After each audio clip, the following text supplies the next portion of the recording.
Hi guys, and welcome back to my channel. And let me tell you, today, topic of discussion, please do not be scammed in this Nairobi tafadhali ukitafuta nyumba. Let me tell you a story. Amanda is trying to move out. And oh my God, no one prepared me. It is going to be a hassle to look for a house in Nairobi. Hakuna mtu aliniambia. So wacha niwaambie. Let me take up the big sister role and tell you what's up.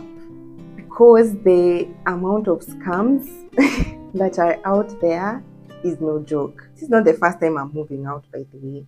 The first time I was moving out was in, wacha niwape scenario ya outside Nairobi, so that now we compare with Nairobi. Kutafuta nyumba nje outside of Nairobi is so easy. It is flawless. It is amazing. The first time nilikuwa na move out, nilikuwa naenda Embu. Moving to Embu was really easy. Wacha niwaambie how easy it was. Nilikuwa ni move in na ni settle na weekend moja. That is Saturday na Sunday pekee. When I tell you, niliamka asubuhi, nikapanda matatu ya Embu, nikaenda Embu. By the time nilikuwa nafika nilikuwa maybe huko 10, 11. Kwanza nikaketi, nikakula, nikapata nguvu ya kuzunguka, na ilikuwa around Embu town. Nikazunguka, hata iku ni take 2 hours, guys. 2 hours, I had found a very spacious, very amazing bedsitter. Nikalipa deposit na nikalipa rent ya first month, and that was it. Mpaka hata nikaenda nikanunua mattress, nikanunua a few things, na nika move in one day. That is how easy that was. Turudi sasa Nairobi, you guys.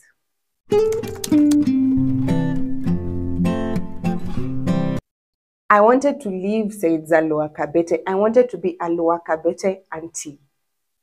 That's what I wanted to be. Amanda akaenda Lower Kabete.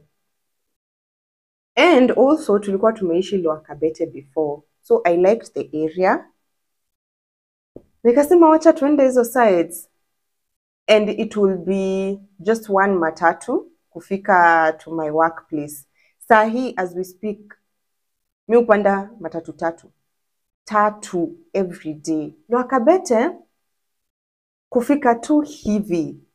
Literally, the first place I was with my cousin, the first place to check, it turned out to be exactly what I wanted. Everything on my checklist ilikuwa hapo.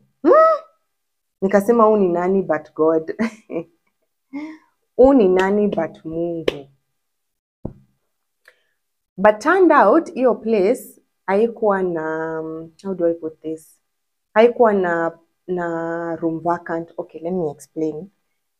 Ilikuwa residential, like someone's house, but sasa alikuwa na servants quarters all around. So nilikuwa na rent servants quarter. But sasa, the thing is, ile tulifika, tuliona yenye inajengwa, na the caretaker alikuwa ametuambia that kuna jengwa zingine. Hapo kulikuanga na za mabati, but alikuwa ametuambia they will be tear down.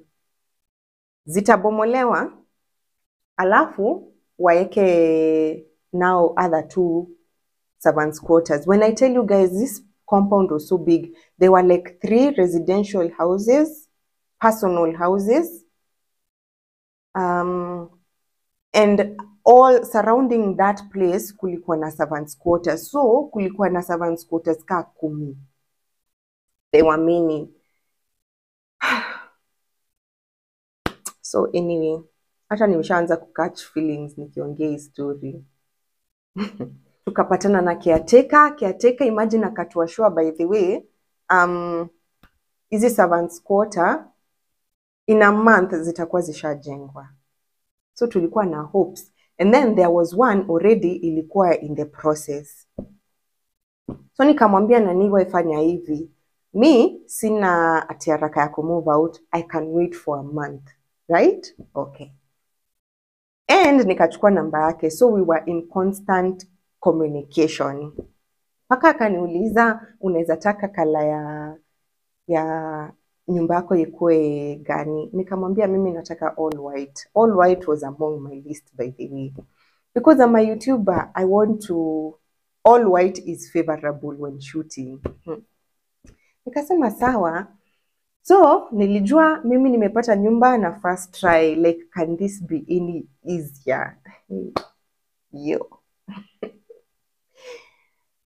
Anyway, tukarudi a week. Tulikuwa bado tunaongea. After like a week, I call him and he's like, yeah, hata tumedemolish. Tushaika foundation and things like that. So mi najua, okay, that's awesome. Literally, these people can do it in a month. After 2 weeks, I call them, umefika wapi? You know, we're in constant communication, people. Around 1 month, nampigia. Ananiambia, by the way, ata this week, it was on a Monday.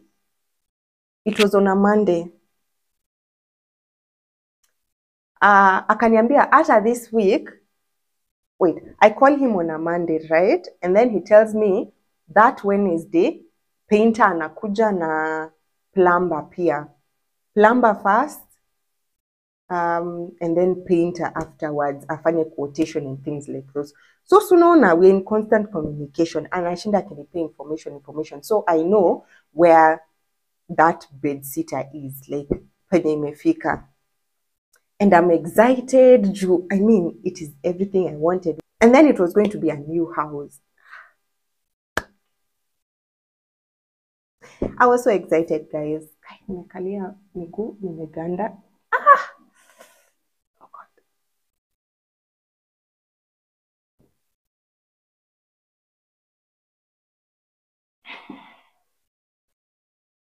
It was everything I wanted and more.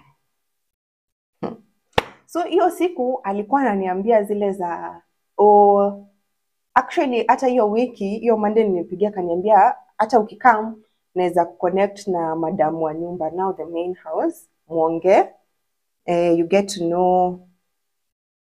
to talk about the color you want ya nyumba. I was super excited. I mean, nilijua nishapata nyumba. So nikamwambia, I was too excited. Zile za, okay, let me go see this house now. Alimpigia Monday, Wednesday akaniambia plumber na watu wanakuja. Friday alikuwa ameniambia painter anakam. So I decided on Saturday, no, actually Sunday, let me go see that house sasa. Nikamtext, nikamwambia, okay, fanya hivi, Sunday nitakuja kuona nyumba. And also let me mention this, all throughout the communication, maybe 2 or 3 times alikuwa zile za like, hey, so you send lunch. Send lunch. Now that nimekuwekea nyumba nini, tuninunulie lunch. Nikamwambia hakuna was, usijari. Usijari. Jehova.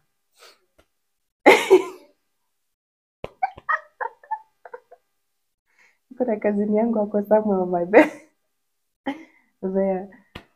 So, nikamwambia usijali, haina was, wacha nitakusort. Sinakuja anyway, wacha nitakununulia lunch nikikam. Hizo sides. Hata by the way, nitakuja Sunday.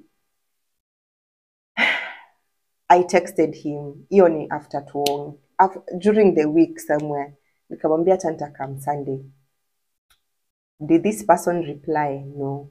That was the first red flag. Haku reply zile za giving an okay, zile za yeah, si ukame anyway hata uione.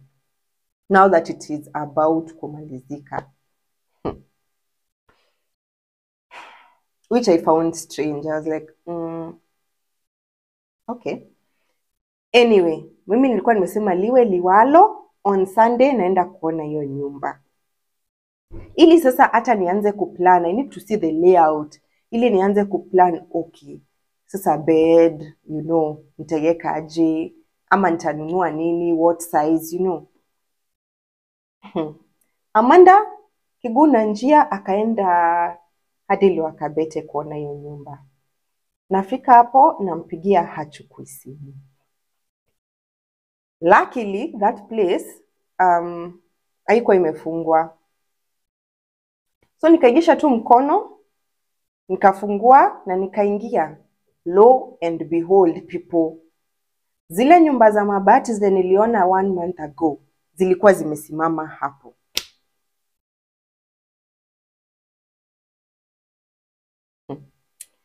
But ile nyumba ilikuwa inajengwa then ilikuwa imemalizika. So I was like, okay. Na ilikuwa imeshaingiwa. Tukasema, since I was with my cousin, tukasema ebu tutembee around. First of all, there was no one to ask anything. So we were kind of lost. But tukatembea around. Tukasema maybe, okay, wacha tutembee around kwa hizi manyumba, tuone kwa hizi compound, tuone if there are other houses that were being built. Hakukuwa nayo. So tunampigia, so hiyo at that time tumempigia like 3 or 4 times. He's not picking up. Tukadecide wacha tuende kwa hiyo nyumba, huyo mtu, we just ask questions. Hata sijui tungemuuliza nini, and then what, you know, now that I think about it, maybe tungemuuliza, I don't know, when did you move in? I don't know, tungemuuliza nini. But hata yeye no one answered the door, funny enough, and the door was open. Akimi ushangawa Nairobi, like mna trust watu waje, one, gate yenyu haijafungwa, secondly your back house, like your back door iko wide open. Probably this person by the way was asleep. That's what we thought, asleep. Anyway, tukatoka hapo tukaenda hapa. Sasa tulijua tumechezwa. Tukatoka tukaenda somewhere along the way. Sile tuko tu around Lwakabete, he calls. Tutachukua simu. So we are like, kwani uko wapi? Tuko hapa na hauko. Ako like, nilikuwa nimeenda church, sijui nini. So nikamuuliza swali, nikamuuliza kwani nyumba zenye ulikuwa unasema unajenga ziko wapi? Juu tumeshaingia na tuodi. Silence. Guys, silence. That's when I knew, oh my God, this person has been stringing me along for a month. For a month, guys. Na hakuna nyumba. And I was like, oh my God, I cannot believe. This must be a nightmare because there's no way this is happening. Kazini yangu aliniambia tu amini. Amini. Hapo umechezwa. Sasa, now the scam comes here, you guys. Please, please, please, do not send money to someone, hata kama ni chai ama lunch, na hajamaliza service o hajakufanyia favor. In my mind, it was so easy to send that chai or that lunch because clearly naona tunaongea every day. Na, I mean, he was detailed, guys. He was really detailed. So, in my mind, there's, yes, kuna nyumba, but hiyo nyumba inaweza kuwa si yako at the end of the day. That is one. Do not send, where is my sunlight? Come on. Send someone money, say ile amesha kufanyia hiyo favor, umeiona ama the service, and whatever you're giving him is like a reward. It's like a thank you. That is one. Two, what I think happened also was that yes, there was that house yenye alikuwa anajenga na tuliiona. But somewhere along the way, alipata mtu, iliisha, alafu akapata mtu, ama kabla ishe, akapata mtu akakuja akamwambia, hey boss, fanya hivi, mimi nipe tu hii nyumba, alafu nitakuachia kitu kidogo. Let me tell you, everyone has a prize. Everyone has a prize. Labda ukiateka alipewa 2,000 akaambiwa fanya hivi, hii nyumba ikiisha we niite alafu nitakudunga 2,000. Chances are that is what happened. And he was like, kadem labda hata nipea as much as kenye mwingine anasema, you know, something of the sort. But anyway, probably he took the money and now didn't know what to tell me. So he's just been stringing me along until sasa nime find out. Tena pia, this person would have, siko sure, but you never know. Maybe alitaka ifike mahali pia aniambie imeisha, we tuma deposit kwa this and this number na rent, alafu unaweza ingia labda kesho. Do you see how easy it would have been for me to do that? Especially akiniambia zile za kuna mtu amekuja hapa leo, jumba yako by the imeisha, lakini kwa mtu amekuja hapa na anaipenda na anataka kuchukua. Si ufanye hivi, si utume deposit na rent kwa, na yeye probably angenipea namba yake on a pay bill affiliated to him. I don't know, something of the sort. But creating that emergency, ili nitume do. But do you see how easy it would have been for me to do that? Because for a month tumekuwa tukiongea and in details, imefika hapa, na umeiona ilikuwa inajengwa at that time. Guys, please do not fall for these scams. Never pay a house that you have not seen. I do not care who it is. Umesikia relatives wamescam relatives, friends wamescam friends from abroad. Wanajengewa nyumba wakijua nyumba is going along, only to later find out first of all there was no house. Same scenario. Do not send money for a house you have not seen. When I tell you I was disappointed, that was the first major disappointment of this year for me. I was so disappointed. I was like, yani, I've been wasting my time here. Mtu ame waste time yangu all this time. And yet, for that 1 month, ningekuwa nishaenda huko nje, nimetafuta nyumba, nisha move in, na nime move on. I went through all the stages of grief. I was angry. I was in denial. I was frustrated. I was disappointed. I was every emotion you can think of in one day. I went through it. And that is how I did not become a Lower Kabete auntie. Hata Lower Kabete ikanitoka kwa system. I was like, let me now look for another place. Actually, no. This is after that incident, I was so disappointed. I was like, by the way, mbona najisumbua kutafuta nyumba manually, and I know tech. Like, I mean, we have technology. Siniende online. And let me tell you, the next day I had fire. Nilikuwa nishasahau hiyo incident. I was like, okay, let me go online. All these property websites ziko online. Na by the way, kwa nini najisumbua kutafuta nyumba sijui mbali? Mbona nisitafute nyumba around Parklands? Because I work in Parklands. I was like, kwani Amanda, who told you that bed sitters around Parklands are expensive? Who told you? Siniwe umejekea kwa akili. Labda they're not expensive.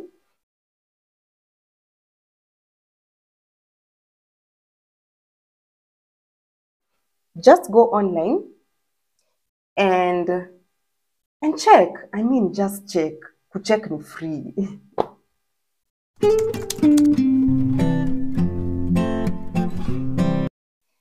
And on Monday, I was on my laptop like natafuta. And let me tell you, nilipata.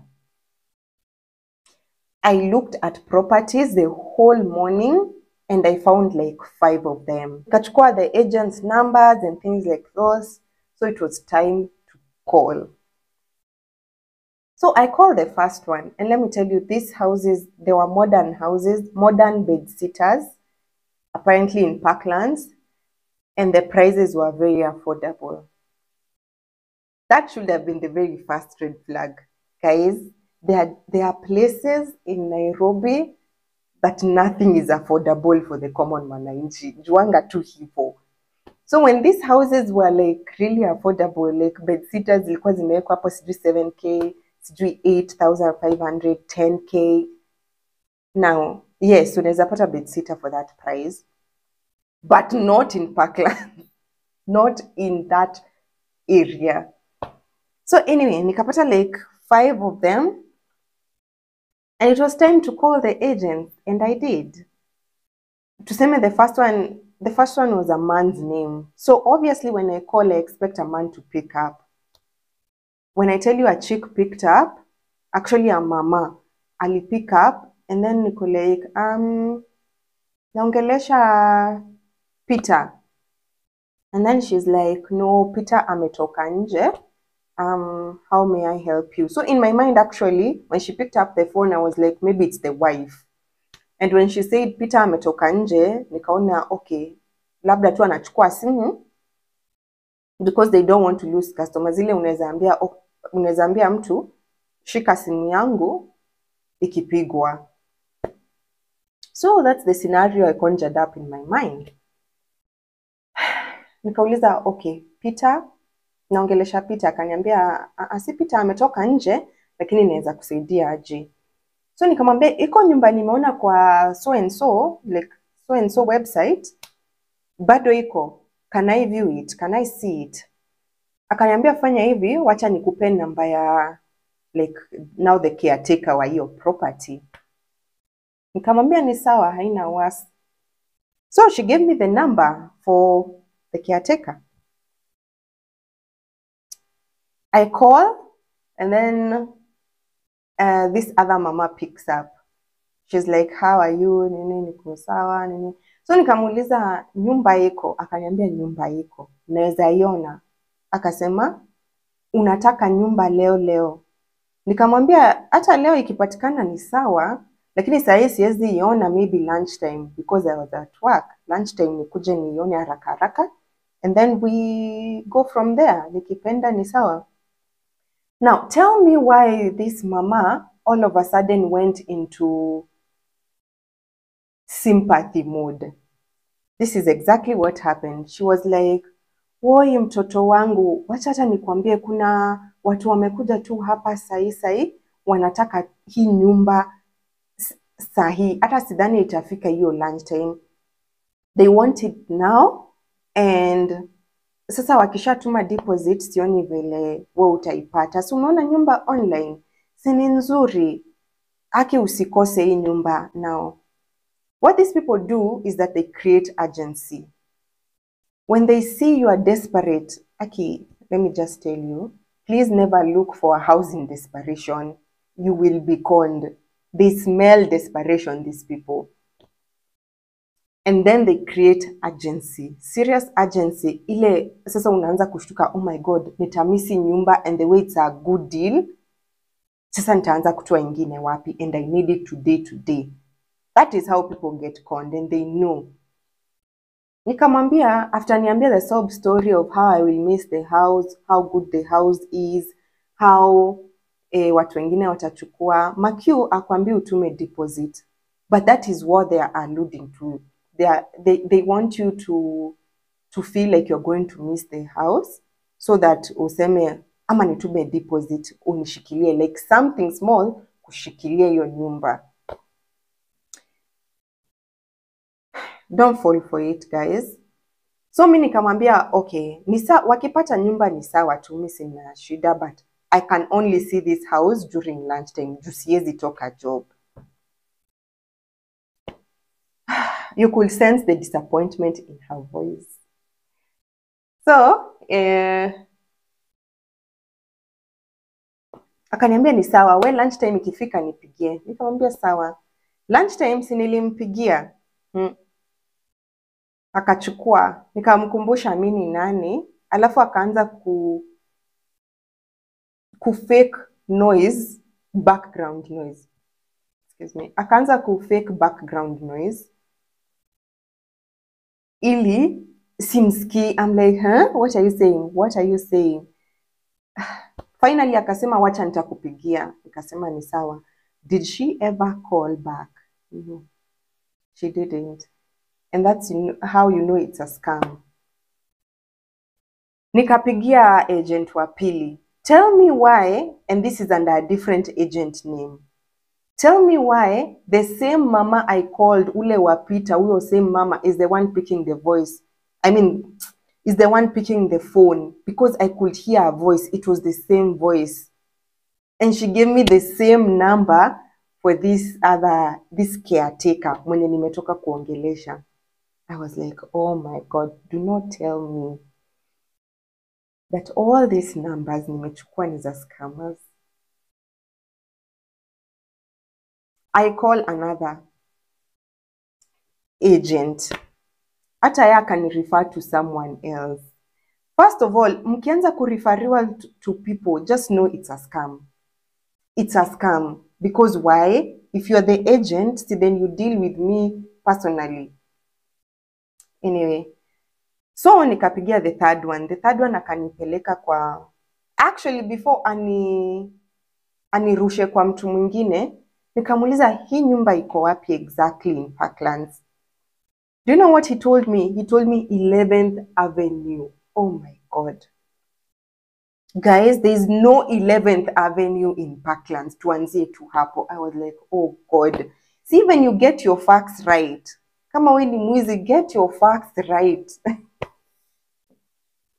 I was so bored. I already knew it was a scam, so hata sikupigia mtu mwenye alikuwa ananirefer to.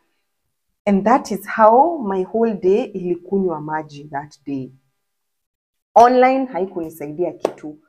First and foremost, guys, if you're looking for a house in an area unajua that is not affordable, Nairobi, like places close to CBD, places that are high-end areas, first of all, there is no way a bedsitter and a modern one would be 7K, 8K, 10K.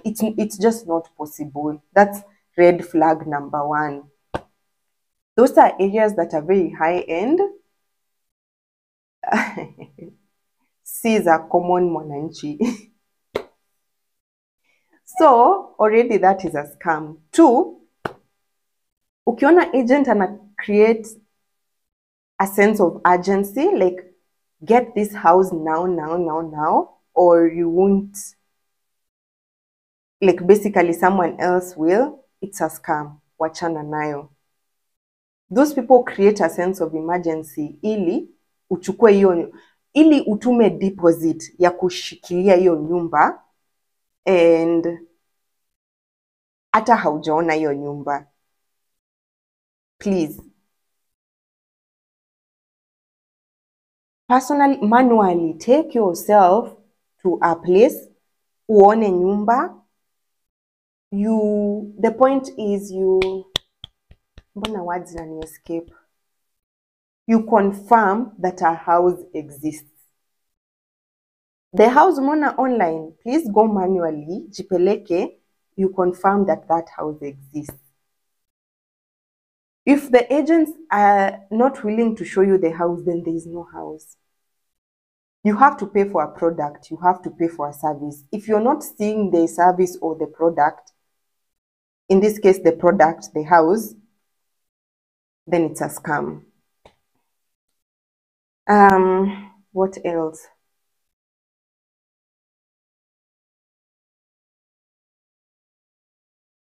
So that day I was so discouraged. Let me tell you something, guys. Every time nimesema I will never do something, ni kama universe inanipiganga kiboko hivi pa. That is exactly what you'll do. When I started looking for houses, I told myself there's this area, I don't want to mention it. Nilisema sitawahi enda hiyo area. I don't want it. It's crowded. It's just, I don't want it anywhere else but that place. When I tell you, life will humble you by the way. Nilijipata nikienda huko kutafuta nyumba. Actually, beshte yangu alikuwa ameniambia he lives hizo sides. So alikuwa ameniambia alitumia agent kutafuta nyumba hizo sides. Nilijipata nikipigia rafiki yangu nikimwambia, boss, mimi I am done. I am so done with looking for a house in Nairobi. Now this was 2 months in. Looking for a house, searching. Nilikuwa nimefikishwa hapa by the way. Nilikuwa nimefikishwa hapa na kutafuta nyumba Nairobi. I was so exhausted. Nikapigia beshte yangu nikamwambia ifanya hivi. Please help me with that agent's number. Wacha tuone kama nitapata nyumba hizo sides zenyewe. Akasema cool. Akanitupia namba, tukaongea na agent and tukamit one of those Saturdays. And when I tell you the first house that alinionyesha ni the one I went with. And when I tell you, apart from security, there was nothing else on my list that house checked out. Nothing. Juu nilikuwa nimefika hapa. Ati white walls for who? When I tell you, my bedsitter iko na orange and pink walls.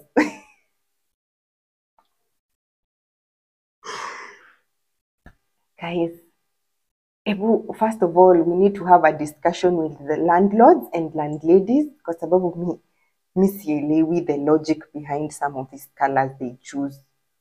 Orange and pink. Anyway, mutaiona tu. Maybe probably the next video. There was nothing except for security and it is close to my work. So at least I will save on transport, but to be honest, I won't save on rent.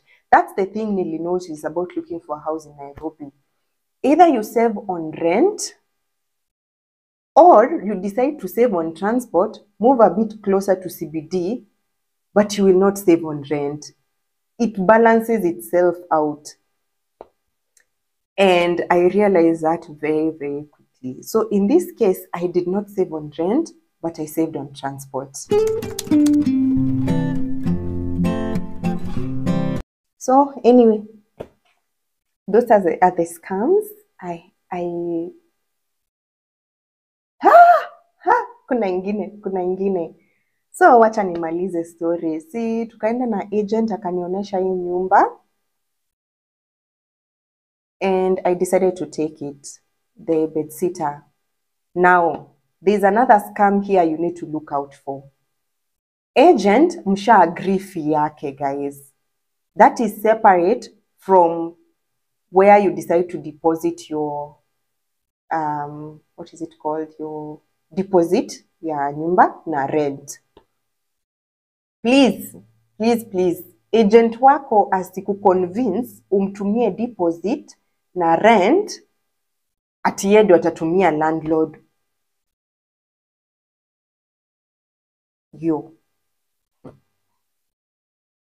Those two people are very separate.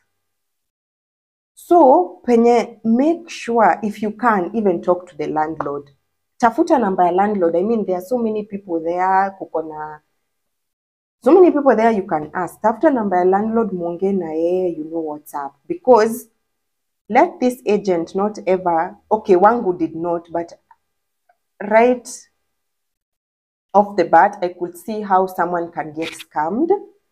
Ile au kuambia zile za like do hii nyumba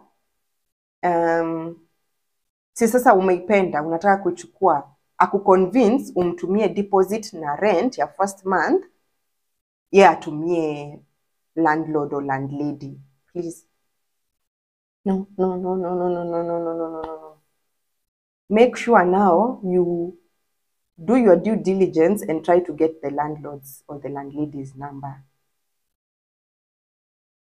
Usually ukiingia apartments kama mimi niliingia, kulikuwa na soja hapo, kulikuwa na caretakers wa hiyo nyumba, and hapo tu kwa wall there was the pay bill landlord alikuwa ameweka hapo pay bill na penye unatuma rent ilikuwa hapo in big letters. So hakuna vile agent, if he was a bad guy, angeniambia nitumie. No, I could see it over there.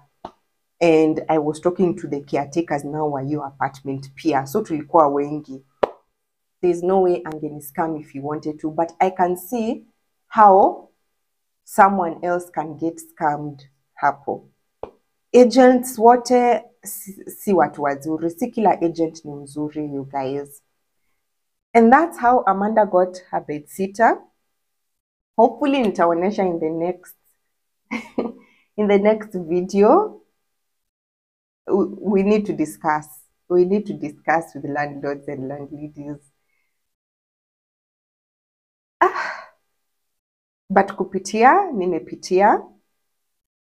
So, as your appointed big sister, please know there are scammers out there very, very willing to snatch your hard-earned money. Please do not let them.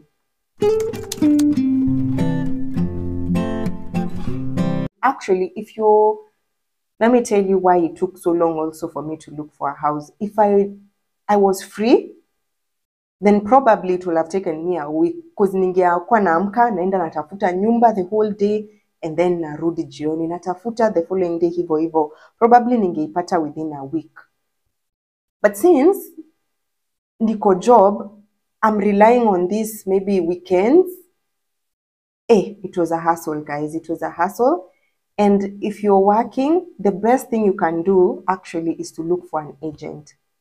Please look for an agent who can help you in the area yenye unataka kutafuta nyumba.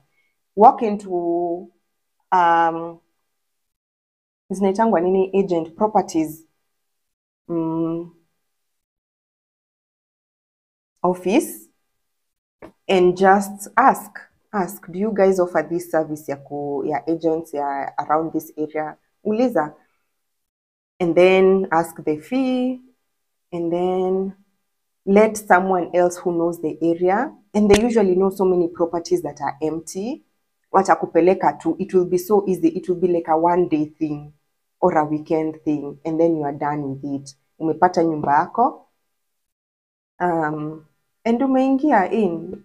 Anyways, thank you so much for listening. I hope nimesaidia hata mtu mmoja. Hey. And yeah, I will catch you in my next video.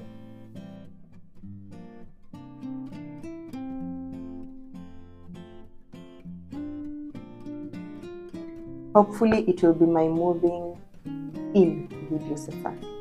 Moving out, moving in the next video. I'm excited. Yay. Starting life afresh.